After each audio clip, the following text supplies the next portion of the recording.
Hi boys and girls, today we're going to get ready to read the ending of our book, but first let's review our sounds one more time, and I hope you've been studying because your test is tomorrow. Alright, so remember the U vowel, the short U, much, and skunk. And then our three ways to make the long U sound, U consonant E, UE, and UI.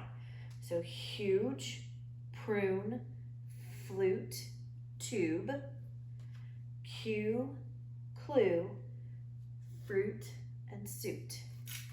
All right, and we're going to add another vocabulary word. All right.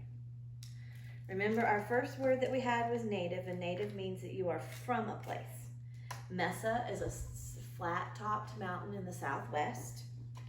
Buffalo, a big animal that roamed the plains that they used for food, they hunted for food. And then the last word we have is disguise. And a disguise is something that you do so that people don't recognize you. For instance, at Halloween, when you put on a costume, that's a disguise so that people think you're somebody else. They think you are, I don't know, Spider-Man instead of Johnny, right? So it's a disguise so people don't know who you are. All right. Today we're going to continue with the very first Americans. Today we're going to read about the woodlands. The Delaware, the Iroquois, the Penobscot lived in the eastern woodlands. Trees were all around them everywhere, and woodlands people put trees to good use. Branches became bows or spears or tools for farming. Bark was made into baskets, bags, and canoes. The Iroquois and the Delaware made longhouses out of trees and bark. They were so big that many families could live in just one. Woodlands people were great hunters. They could look at the tracks of an animal and know which way it was going and even how fast. Hunters moved very quietly over the leafy forest floor. Sometimes they disguised themselves with deerskin so they could sneak up on their prey. And remember, we talked about prey before. Prey is what's going to get eaten. So let's think about this. I can make an inference. I know that the plains hunted on horses, and they chased the buffalo through the plains. And these tribes hunted deer in the forest. They are sneaking up on them. So I'm guessing that riding horses really fast wouldn't help you here, right? Because the horses would be too loud, okay? So horses wouldn't be as important in the woodlands because they're going to need to be quiet and sneaky. Most woodlands tribes had leaders called chiefs. When the Pilgrims came to America from England, they met the great chief of the Wampanoag people. His name was Massasoit. At first, the Pilgrims were afraid of this tall man with his painted face, his wolfskin cape, and his bone necklace. But they soon learned that Massasoit was a good and honest and kind. Massasoit promised to help the Pilgrims get settled in their new land and live in peace with them. And he did, for all of his life. Some woodlands people, like the Seminole, lived further south where it was warm all year long. They lived in houses called chickees with roofs made out of palm leaves.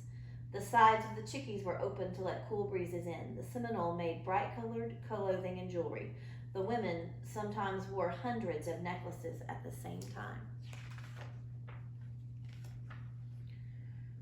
For hundreds of years, Indians were the only Americans. Then, about 500 years ago, great ships began to arrive. People from Europe wanted to settle in America. The Indians tried to carry on with their way of life, but it was not easy. As years passed, the settlers moved onto Indian lands. They did not want the Indians to hunt or plant there anymore. By 1900, the new settlers had claimed most of the country. They forced the native people to move to special areas called reservations. Today, almost 2 million American Indians make their homes in this country. More than a third live on reservations. The rest live in cities and towns. Many Indians say they walk in two worlds. They are part of today's America, but at the same time, they keep the ways of their people, the very first Americans. All right, so let's talk about that for a minute. Why were they called longhouses? Well, because obviously they were very long, and so they made one shelter that many families could live in together. Do you think they moved around a lot like the Plains Indians? No, right? Because they built permanent houses. So it was like a house like you and I live in. We don't move our houses around, right? We don't move it around the way we move a tent. So I'm guessing that they stayed in place a lot longer than like the Plains Indians did. Were the Pilgrims Native Americans? Absolutely not, because Native means you're from a place, and they weren't from this area originally. They were from Europe. They were from across the ocean, and so they were the new people to this country. And how were the houses different down in the South? Well, they had the sides that were open so that they could have the cool breezes, and their leaves, the roofs are made out of palm leaves, and palm trees only grow where it's really warm. So the people that lived in the colder part of the woodlands wouldn't have been able to have palm trees. But anyway, I hope you've enjoyed our book on the Native Americans, and tomorrow we'll just read through it one more time before we take our test. Thanks for listening.